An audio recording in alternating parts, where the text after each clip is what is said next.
नमस्कार दोस्तों, श्री कृष्ण जन्माष्टमी की शुभकामनाएं। दोस्तों, हमारे हिंदू धर्म में कई देवी देवता हैं, लेकिन श्री हरि विष्णु जी प्रमुख माने जाते हैं। जब धरती पर अधर्म और पाप का बोझ अधिक बढ़ जाता है, तब श्री हरि विष्णु मनुष्य के रूप में अवतार लेते हैं। इन्हीं में से उनका एक अवतार है श्री कृष्ण। श्री कृष्ण भगवान विष्णु के 8वें अवतार हैं, जिनका जन्म द्वापर युग में हुआ था। भगवान श्री कृष्ण का जन्म पूर्णमास पंचांग के अनुसार भाद्रपद महीने के कृष्ण पक्ष की अष्टमी तिथि को रोहिणी नक्षत्र में रात 12 बजे हुआ था। वसुदेव और देवकी के पुत्र थे, परंतु उनका पालन पोषण गोकुल के यशोदा और नंद ने किया था। भगवान श्री कृष्ण को गोपाल, कन्हैया, केशव ऐसे अन्य नामों से पूजा जाता है। उनके जन्म से जुड़ी एक कथा भी प्रचलित है। आइए सुनते हैं यह कथा। मथुरा के याति वंश के राजा उग्रसेन के सबसे बड़े पुत्र कंस थे। कंस वे इतने क्रूर थे, उन्होंने अपने पिता को सिंहासन से उतारकर कारागार में डाल दिया और खुद को राजा घोषित कर दिया। उनकी एक चचेरी बहन थी, जिसका नाम था देवकी। देवकी का विवाह यादव वंश के वसुदेव के साथ तय हुआ था। कंस क्रूर थे, परंतु अपनी बहन से उन्हें स्नेह था। जब देवकी और वसुदेव का विवाह हुआ था, तब वे स्वयं सारथी बनकर उन्हें ससुराल छोड़ने निकले।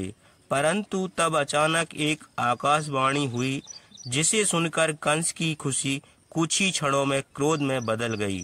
आकाशवाणी ने यह संकेत दिया कि अब उनका अंत नजदीक आ चुका है, क्योंकि वसुदेव और देवकी की 8वीं संतान उनका वध करेगी। यह सुनकर कंस ने देवकी को मारने के लिए उनकी ओर शस्त्र बढ़ाया, परंतु वसुदेव ने उन्हें रोका और समझाया, आपको देवकी से नहीं बल्कि उनकी 8वीं संतान से हानि है। इसलिए उन्होंने कंस से वादा किया कि वे स्वयं अपने 8वें पुत्र को उनके हवाले कर देंगे। कंस ने वसुदेव का बात मान ली और वसुदेव और देवकी को कारागार में कैद करने का आदेश दे दिए।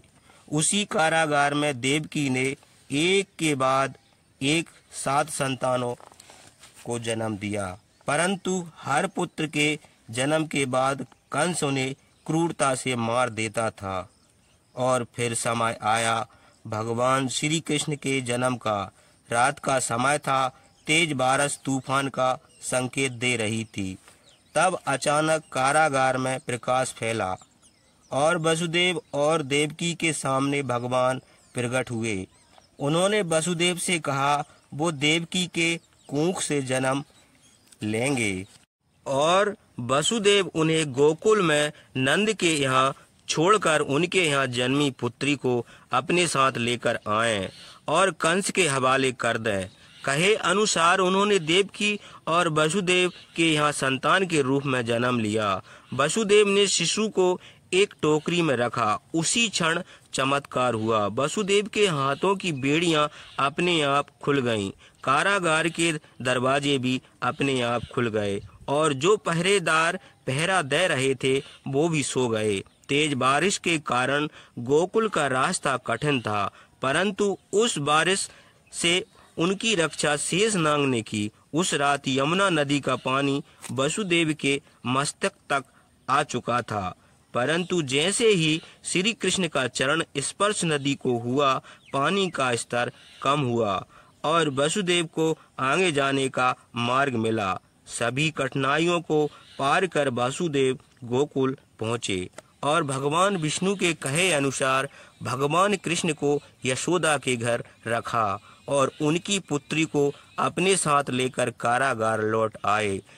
कंस को जैसे ही ये पता चला देवकी के 8वीं संतान ने जन्म लिया है, वे तुरंत उसको मारने पहुंच गए, परंतु कंस उस नन्ही बालिका मारे उससे पहले ही उसने एक शक्ति का रूप धारण कर कंस को ये चेतावनी दी कि उनकी मृत्यु अब नजदीक है और उन्हें मारने वाला गोकुल में पहुंच चुका है।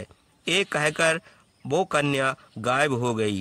ये सुनकर कंस ने कई राक्षसों को कृष्ण तलाश में भेजा, परंतु वो सभी कृष्ण के मारने में असफल रहे और ये इस बात का संकेत था कि पाप पर पुण्य की विजय की शुरुआत हो चुकी है।